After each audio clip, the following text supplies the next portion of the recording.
Hi, my name is Will Nunziata, New York City-based director and creator of theater, television, and film, and also a proud FENIX Global Artist Ambassador. Today, I am thrilled to be speaking with an acclaimed artist. He's amazing. His name, Brian Aiken. For more on Brian, you can read more about him right below this video, but in the meantime, here is a sneak peek at the amazing Brian. We're on the zombie menu. That's the dinner bell, can you hear it? We're on the zombie menu. In the wishing well, well fishing.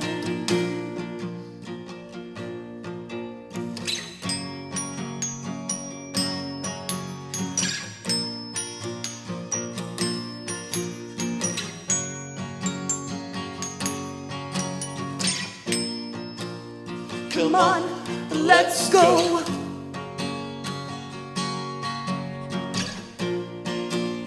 Come on, let's go. Ooh, I'm taking back this life of I'm mine. taking back this life Ooh, of mine. I'm taking back this life of mine. I'm taking back this life of mine. Well, hello, Brian. How are you? I'm pretty okay. Pretty okay is great for me because I am so excited that the audience just got a sneak peek of your amazing talent. And Brian, I want to know first and foremost, where were you born and when did you realize that music was going to definitely be a part of your life for the long haul? So I was born in New Haven in Yale Hospital, St. Raphael's Hospital in Thank you for the 19. specifics. And I realized, well, my father's a musician, so my father plays guitar, and we had a family band. So when I was like 12, we had a family band, and I realized I was going to be a musician. I love that. And of the instruments that you grew up around or musicians that you idolize, was there a specific instrument, a specific song, or a specific artist growing up that was kind of a North Star for you?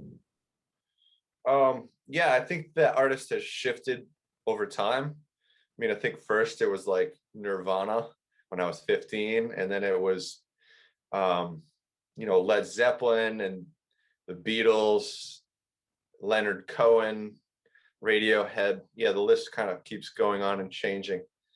I love it. Well, I love also the fact that obviously with your eclectic array of musical genres that you enjoy, do you find that it parlays itself, as my dog is excited to hear your music as well? You're welcome for that. I'm curious to know, do you find that your array of musical interests parlay themselves into when you're creating? For sure, for sure. How have you found over time your musical, like the musical landscape of Brian Aiken changing? Is it with the times? Is it with what you're going through in life? Yeah, I think it's with everything. It's with the times, with my life, with relationships. It's definitely with new music I'm exposed to or new music that I'm listening to. Throughout this time, Brian, obviously it's been a tough time for humans and artists alike. I'm curious how during this time you've been able to create, if you have at all, during this time, in terms of dealing with what we've been dealing with. I mean, really, it's been my lifeline. I feel like I've made an album in the pandemic, and that's given me like meaning and purpose and a way of transcending all the confusion out there. Talk a little bit about the album and the impetus for it. Sure. Well, I think it hinges on, I think over the past 3 or 4 years, I've written songs that I've felt really good about, connected to. And I've just kind of harnessed all those different songs and put them into a central theme. Basically being closed up and in an apartment with an ex-girlfriend, basically, and it all hinges on sort of love and seeing each other face to face, and the sort of challenges that presents, being in a pandemic and finding a way to love one another.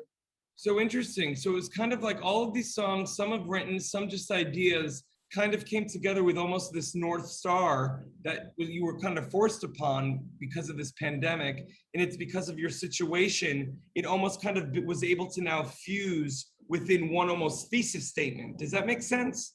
Yeah, that's pretty good. Yeah. I'll take pretty good, Brian. That's pretty good. Yeah, it all the pandemic and the sort of crucible of pandemic was the main catalyst for like the central narrative through line for the whole thing. Yeah.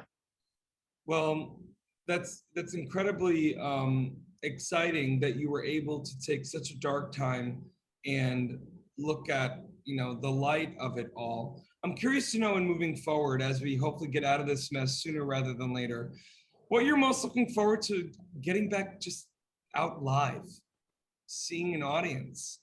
Yeah. Yeah.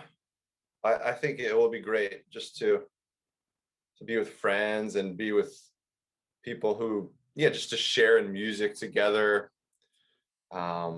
just to be spontaneous together outside.